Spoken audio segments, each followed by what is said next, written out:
Fox Sports.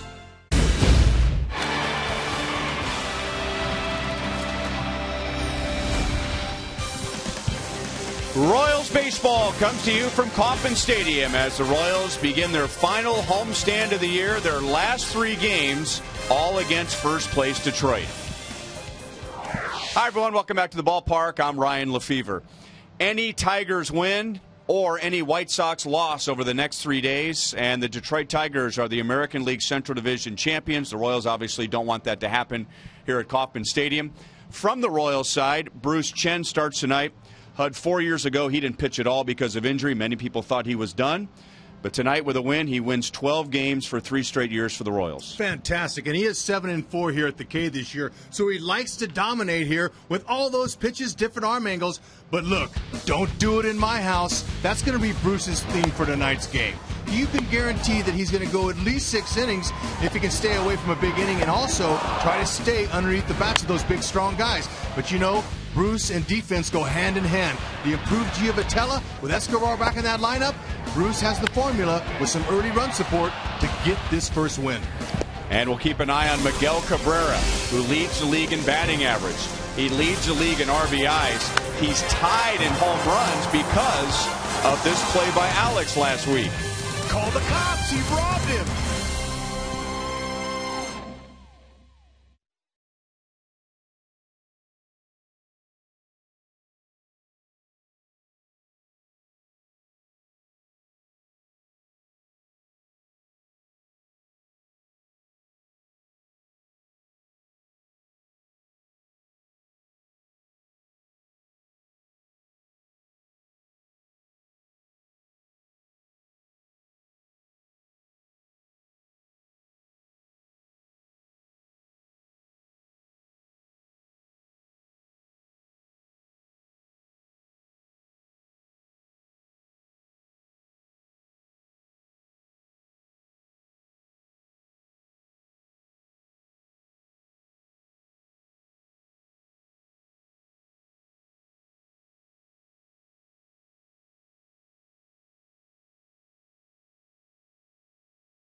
Royals baseball is brought to you by your Kansas City Chevy dealers, the official vehicle of the Kansas City Royals.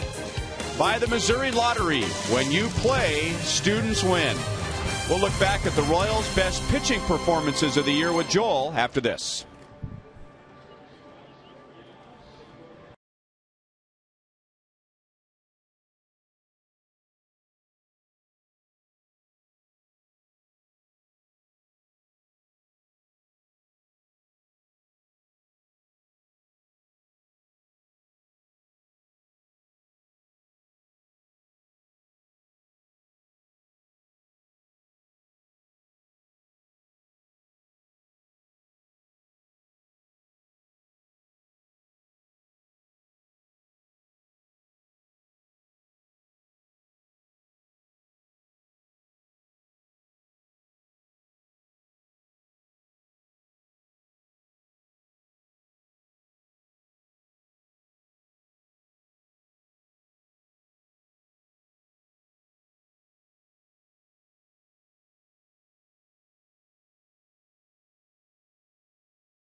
Chen on the hill making his final start of the year, and of course it is the final series of 2012. Joel Goldberg back at Kauffman Stadium. We want the fans to get involved with some voting over the next few days. We'll start with best pitching performance of the year.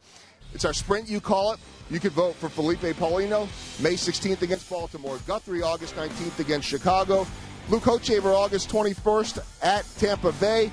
Bruce Chen, his performance against Detroit. Or we also have Will Smith in September against Minnesota. We'll show you video of all these clips throughout the game. You could also tweet into @FSKansas City, hashtag and the last player's name. We've got baseball. Bruce Chen throwing the first pitch coming up next.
High definition by Time Warner Cable, the official TV, internet, and home phone provider of the Kansas City Royals.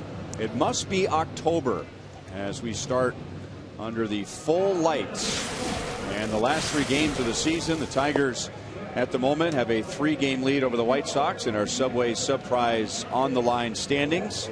And as we speak, Chicago is at Cleveland. They have no score in the top of the 5th. So all the Tigers have to do is win one or Chicago loses one. And Jim Leyland's team is the 2012 American League Central Division champions. And the Tigers come into this series. They have won 6 of their last 7. They swept the Royals when the Royals were in Detroit. And then they went on to Minnesota and took 2 out of 3. That's how they're lined up tonight against left-hander Bruce Chen. And his first pitch is a changeup outside for ball 1 to Austin Jackson.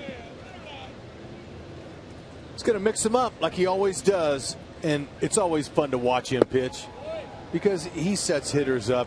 He makes them look foolish on his 88 to 89 mile an hour fastball. He will change speeds on that fastball, drop down his arm angle, and throw you everything but the kitchen sink. And he's good. Fun to watch. Fastball, slider, curve, and a change.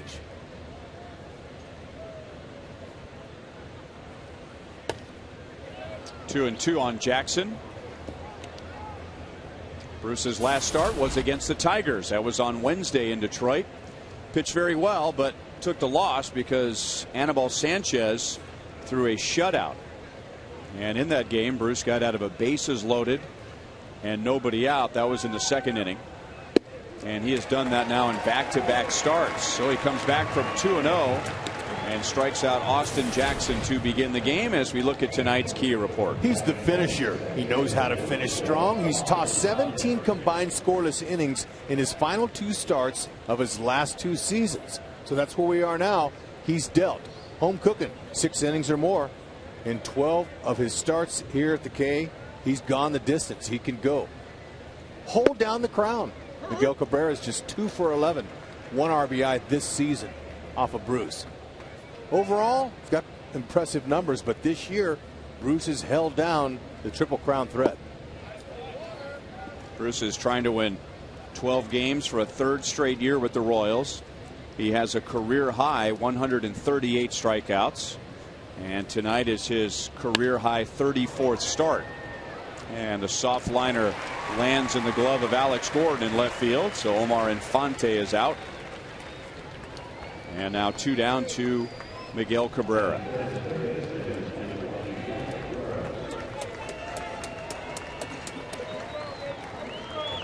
Cabrera leads the league in hitting, and he's gotten some help so far. Minnesota's at Toronto, and Joe Mauer is 0 for 2. So Mauer is now 3 points behind Cabrera in batting average. Cabrera is tied with Josh Hamilton with the 43 home runs, and he has a 9 RBI lead in that category. So that's where we stand right now as far as batting average. 1 ball, 1 strike against Bruce Chen. And that steal of his home run that Alex Gordon did back at Comerica last series, he'd be 1 ahead right now. He has a career high 199 hits. Previous career high was 198, so he has a chance for a 200 hit season. He has his 300th career home run this year. And he chops it out to Escobar, who gets a big hop. Bruce Chen begins with a strikeout, a fly out, and a ground out in the top of the 1st.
The game started on time at 7:10 Central Daylight Time, and the time and temp is brought to you by the parking spot at KCI.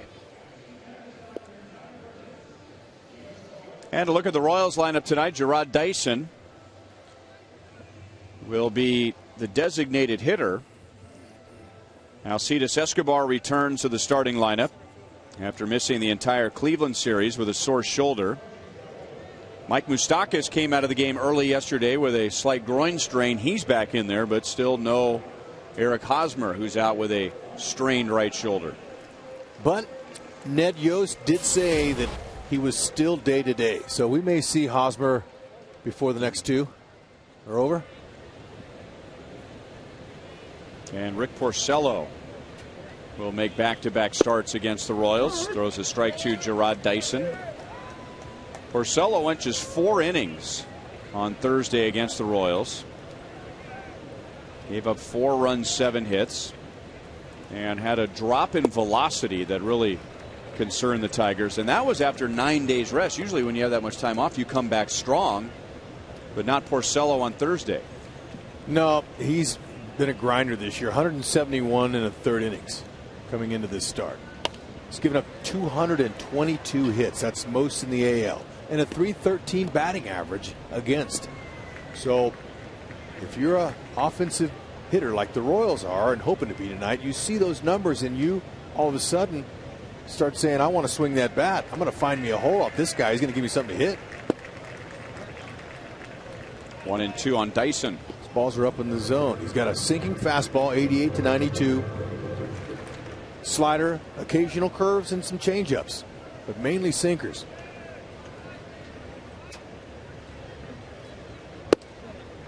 Two balls, 2 strikes. Porcello is 23 years old. He is out of New Jersey. Tigers' first-round pick in 2007, and he got to the big leagues in 2009 at the age of 20. And Dyson takes the count from 0-2 to 3-2. Gerard just 2 out of 11 during the road trip, but he had 2 stolen bases, giving him 30 for the year. And the Royals have 2 30 stolen base guys for the first time since the year they won the World Series, 1985. Dyson is out on a slow roller to Infante. Now Ford will give us a look at the Motor City defense. That's appropriate. Okay, you see Austin Jackson out there.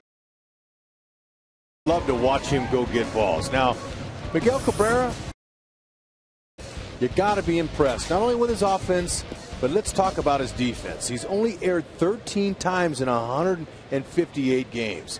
I played third before, Ryan, not very often because I was terrible. It's a hard position to play. He does a good job. Escobar showing no rust after missing the weekend series as he singles up the right field line. Shocked the house. He got a base hit off Porcello. Might want to ask for the ball. That makes him 1 for 19. And he didn't waste any time. First pitch he sees. There they go, Esky. He's laughing over there. Seeing that guy's owned me.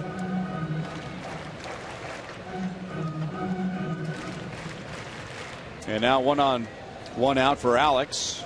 2 home runs, 2 doubles, 4 RBIs during the trip, and the 2 doubles give him 51 on the year, becoming just the 3rd Royal in history with at least 50 doubles. And he leads the major leagues in that category. The Brewers' Aramis Ramirez leads the National League with 50.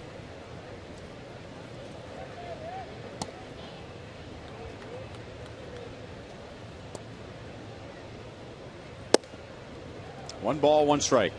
Escobar hit a little hop to his step today.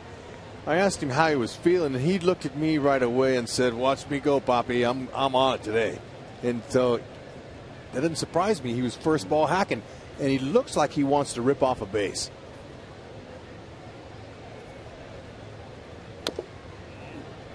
One and 2 on Alex. Well, he injured the shoulder on Thursday, and after the game, he declared himself ready to go on Friday in Cleveland. Ned Yost said, well, let's give it another day. He proclaimed that he was ready to go on Saturday and then was pleading to go on Sunday, but the Royals being careful with him, and that's his throwing shoulder. Hosmer's is his non-throwing shoulder. He's the kind of player that when he hurts himself and then you ask him how's he doing and he tells you I'm ready to go, you give him 2 more days after that. Managers have to learn how to deal with their players, their pain threshold, all that's weighed heavily. He wants to play. He's a player. Very close at first base. Now that'll test your arm there. That little dive back. Now here it is here. He ran a long way to center field and kind of jammed his right shoulder. Made a great effort. But that dive back into first base just now, that'll test a sore shoulder.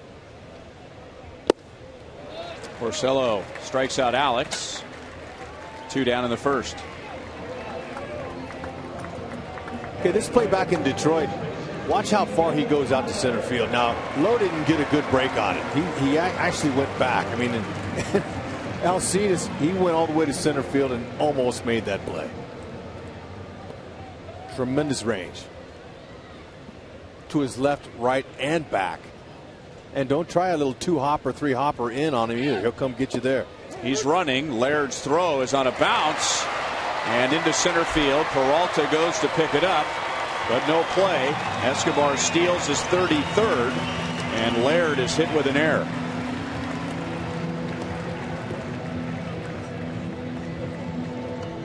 Escobar looked a little runnerish to me. He looked like he wanted to take off, and he finally got a pitch. It was a breaking ball down, which is what you want to do here. Took a little peek back, but then once there was no contact, he said, I'm on. Now, when you slide feet first like that, your head pops up. You can see the ball get by the fielder, advance to third.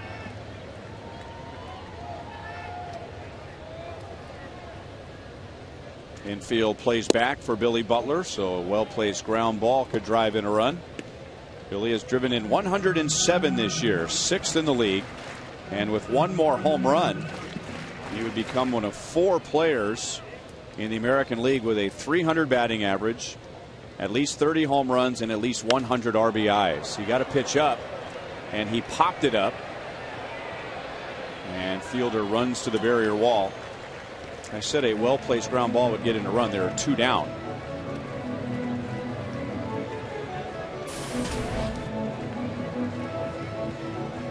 .39 hits for Billy, leading the league in September, and on the trip in Detroit and Cleveland, 9 hits, 2 home runs, 6 RBIs, and his next hit will be number 190.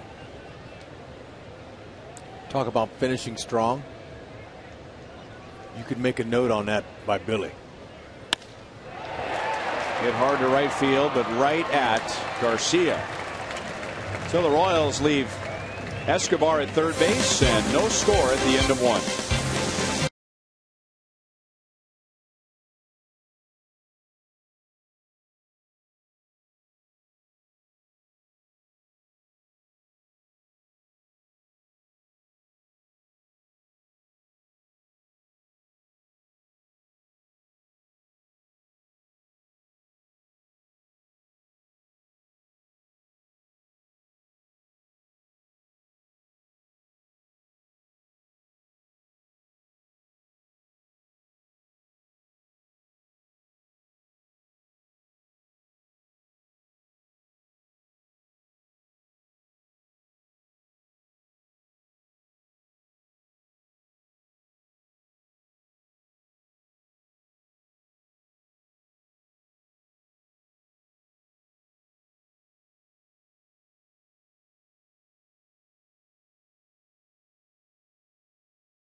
Well, one question we ask you tonight in our Sprint You Call It question, and we'll be asking you all series, looking back at some of the highlights of the year.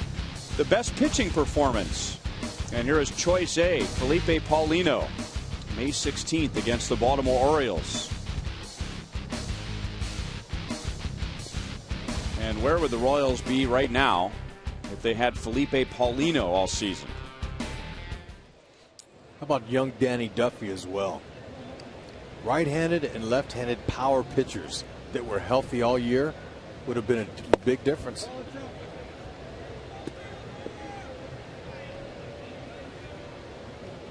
Ball 1 to Prince Fielder.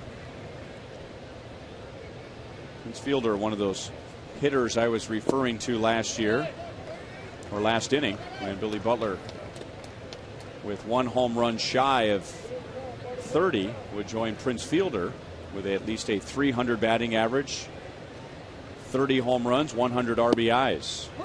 2 balls, 1 strike.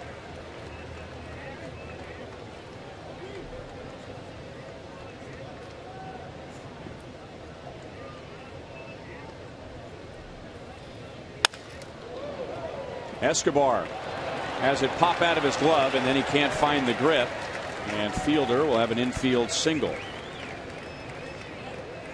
Now, they'll give him a hit on that, but Escobar just missed it.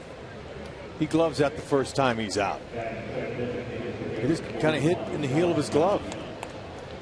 He misplayed that. He's so good, he makes those plays in his sleep.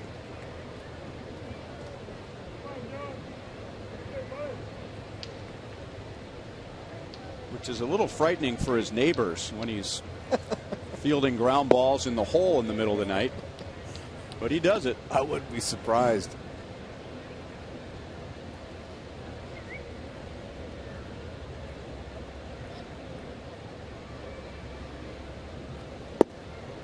One and one on Delman Young. By the way, in the best pitching performances, that Felipe Paulino start on May the 16th, he went 7 scoreless innings against Baltimore and had 9 strikeouts. Royals lost that game in 15 innings. Chance for 2. Out at second. Falou to Butler. 2 down in the second. Royals defense, let's check it out. Sponsored by Ford. David Lowe's out there in center field. Irving Falou's the second baseman, and Billy Butler's over there at first. But let's not forget about Salvador Perez. He's had 5 pickoffs this year that leads the major leagues in that category. And look at the percentage, 38% catching runners. Anything over 30 is really good. He was up in the 40, but he allowed 4 stolen bases over the weekend. It wasn't that he allowed it, but the pitchers and him missed on 4 this weekend. His game plan retention is off the charts, Dave Island says. Salvador Perez is a beast. He's really good on both sides of the ball.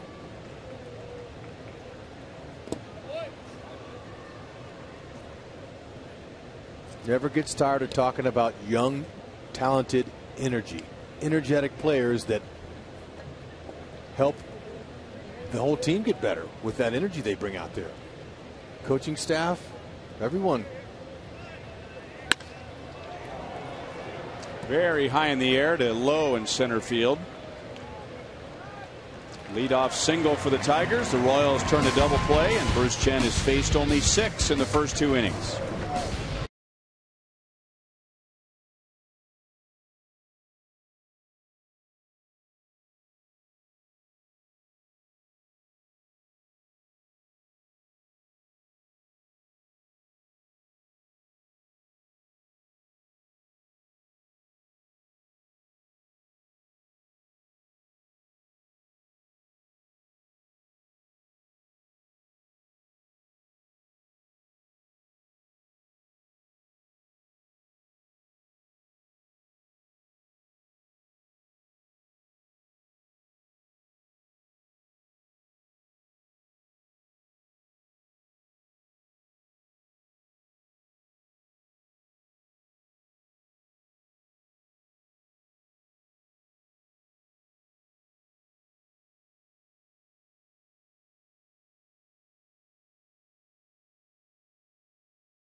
This is Bob Glazer, who lives in Lee Summit, Missouri, Vice President of Business Development for Summit Bank of Kansas City. He has been recognized with many accolades, including the Independence Chamber of Commerce Citizen of the Year and the Lee Summit Chamber of Commerce Community Character Lifetime Award. That's quite an award. That's a mouthful, just like that popcorn. In addition, for the past 30 years, he has been an American United Way volunteer, helping to raise millions of dollars and sitting in the Buck O'Neil legacy seat at tonight's game. As the Royals send up Salvador Perez, Mike Moustakas, and Jeff Francoeur. Perez goes the other way and gets it past Infante for a leadoff base hit. And Perez trying to finish strong. He's hit in 6 in a row. There's a lot to be said for finishing strong. There's such a long off season, and when the organization has their meetings and they're sitting in a room and they talk to the manager, lots of times if you impress a manager by how hard you play, it's not necessarily the hits or the statistics, but this the way you play, running the ball out, showing some energy, having life, they'll say, you know what, I like how he finished. He finished strong. I want a guy like that on my team. Ball 1 to Mike Moustakas. Had a tough trip, 4 out of 25, and then came out early with a groin strain, but the Royals maintain that it was nothing serious. It was a blowout game, so no reason for him to push it yesterday, and because of that, he's ready to go tonight. I saw Moose taking some swings in the batting cage today, right-handed, and he looked good. He hit a couple of the warning track out there. He wasn't exactly squaring the ball up, but it's the first time all year I'd seen him in the cage. He's an athlete.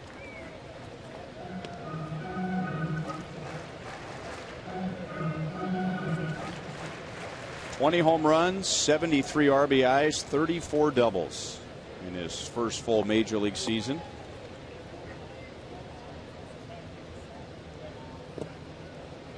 Three balls and 1 strike against Porcello, and now the ball gets away from Laird, and Perez moves up to second base.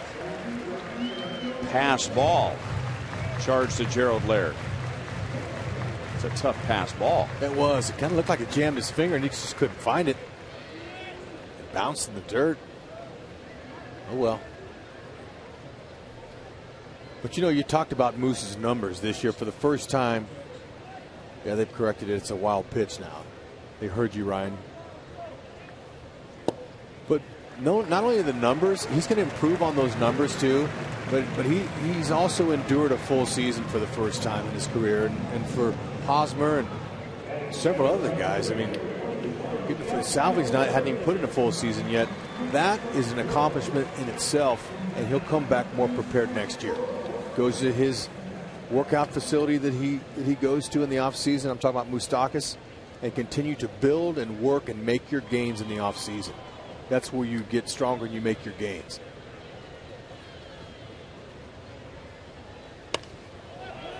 Popped up by Francoeur right behind the mound.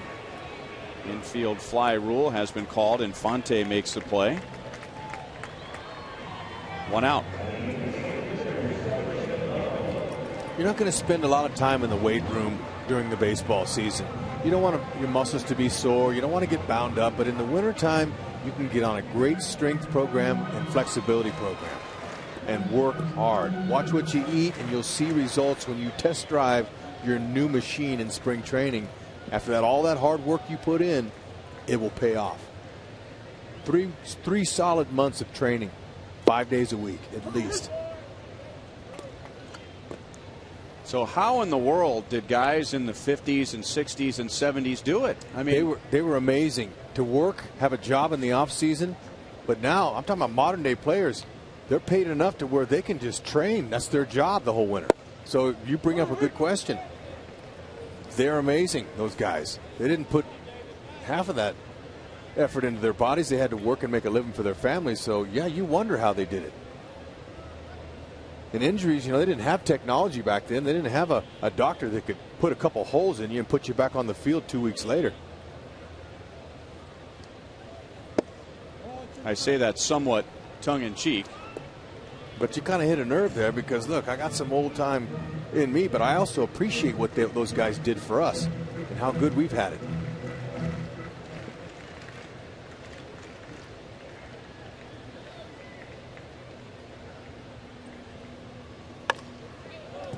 One and two on David Lowe.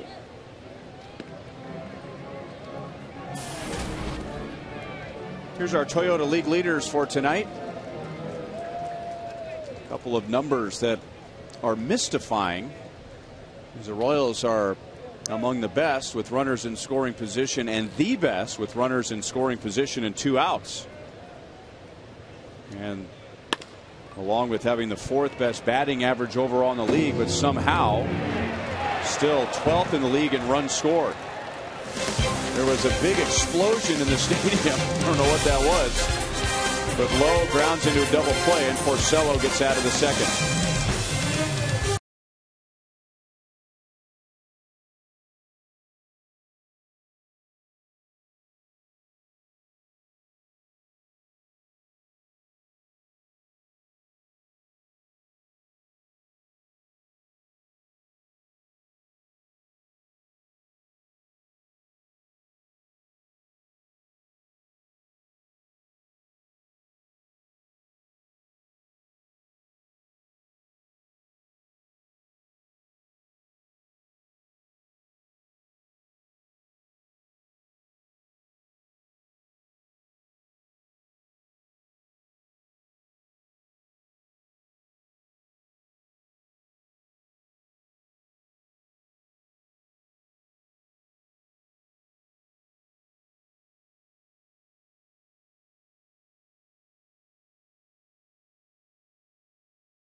Talking top pitching performances from this year.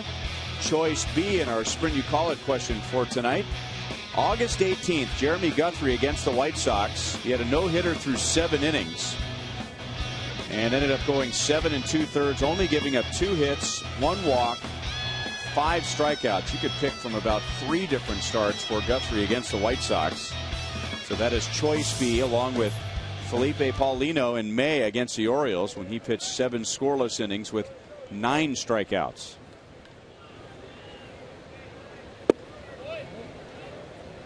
Ball 1 from Bruce Chen to Andy Dirks, who's playing in left field tonight. And when the Royals were in Detroit last week, Dirks shuffling back and forth between left field and right.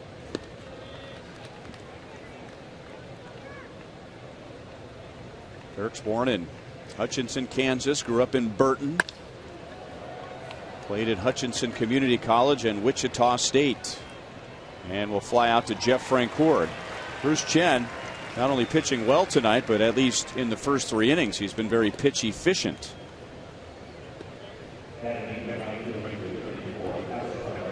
And because of that efficiency, Bruce has gone at least 6 innings in his last 8 starts. And in 9 of his last 10, he's gone at least 6 innings. Especially here at Kauffman Stadium. He's done well. Garcia. And a medium deep center field. And now the ball carries. And David Lowe tiptoes onto the warning track to make the play. 4 pitches and 2 outs for Bruce Chen. Here's our Time Warner pitch speed comparison. Rick Porcello up to 95. Bruce Chen at 89. Typically 88 to 89 with his fastball. So he's right there tonight. You can get downloads up to 50 megabits per second with Time Warner Cable Ultimate Internet. And now the number 9 hitter and catcher Gerald Laird.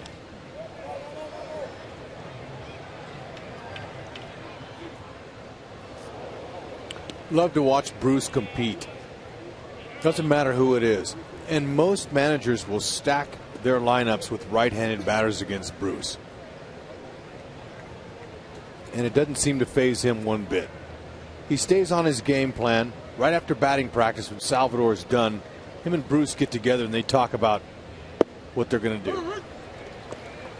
Now, we mentioned that there was some sort of an explosion when the bottom of the second ended. David Lowe grounding into a double play, and right in the middle of the play, a loud boom. And it appears that maybe a speaker up in the lights on the left field side went out or exploded as Irving Falou goes out and makes the play in shallow center field, and that's a 7-pitch third inning for Bruce Chan. No score.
Irving Falou getting set to come to the plate. Just caught the last pop-up to end the top of the third. And talking to infield coach Eddie Rodriguez today, he said he's really been impressed with Irving's versatility and that he really knows what he's doing out there. Had that mishap in Detroit on Friday night, unable to turn the double play where he was on the wrong side of the bag. And he said this is a learning experience for a lot of these young guys, but that Irving Falou knew what he did wrong. He'll learn from it, and he doesn't expect that that'll happen again. But he just said that it's a different game here at the big league level, and Irving, like a lot of young players, guys, sometimes gets a little aggressive in big moments, and it's just a learning curve of backing off a little bit in those situations.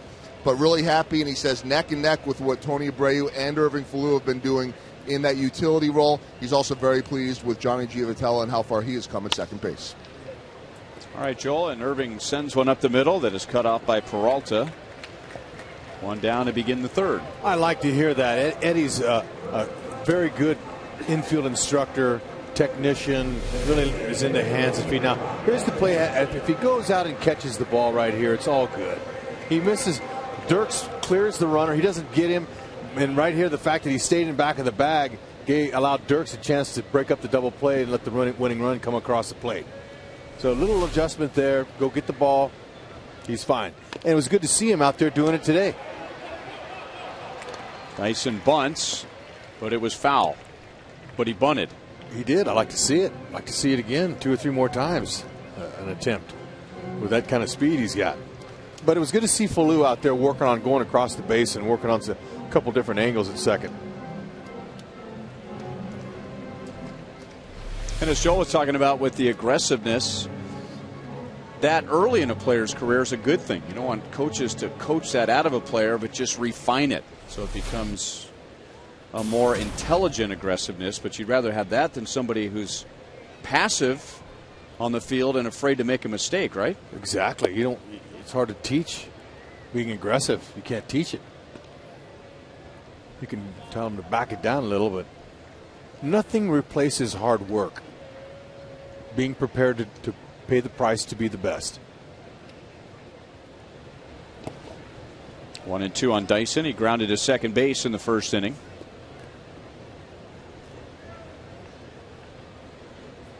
Dyson with 30 stolen bases. Escobar with 33 now. And mentioned when Dyson batted in the first inning. Second time, or first time for the Royals since '85. That's Porcello's second strikeout. First time since '85 the Royals have had two players with 30 or more stolen bases in a year. And that year it was Willie Wilson and Lonnie Smith, and they both had 40 or more.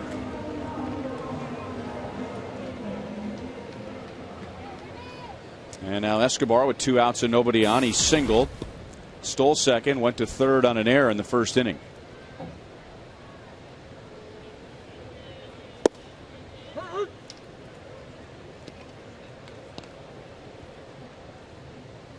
That puts Escobar at 291 after batting just 254 for the Royals last year, and the year before in Milwaukee he hit 235.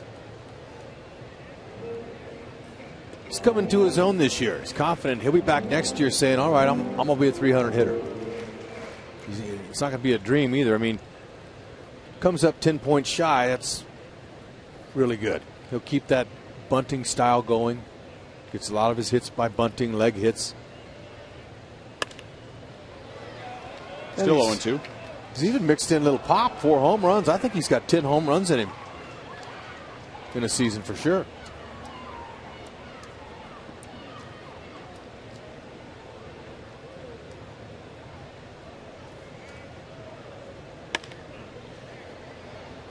Shallow right center field, and it's Jackson making the play, and that's the inning. Royals down quickly in the third against Porcello.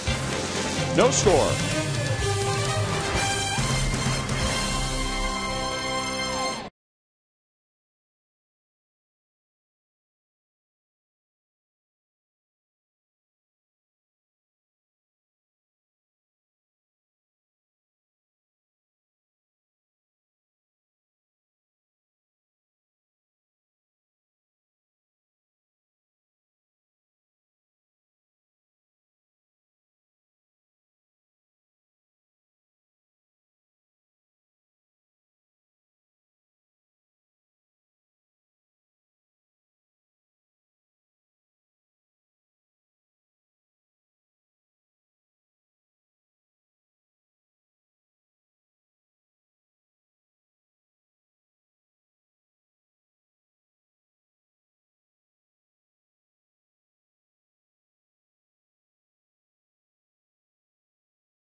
The top pitching performances of 2012, and we take you back to August 21st at Tampa Bay. Luke Hochevar in a deal with David Price, who's won 20 games this year. And Luke outpitched David Price that night, giving up just 1 hit in 8 innings, 10 strikeouts. Royals ended up winning that game 1-0 in 10 innings. So Luke ended up with a no decision. That is option C to go along with Jeremy Guthrie against the White Sox August 19th, or Felipe Paulino May the 16th against the Orioles. Jackson was a little bit out in front, hits it down around the end of the bat, and Alex makes a play in left field. Austin Jackson is 0 for 2. And now Bruce Chen's retired 6 in a row. If I get a chance to pick, I'm going to pick C. Now, of course, we're not all the way done, though, yet, are we? We've got a few more to show. One more. Two more.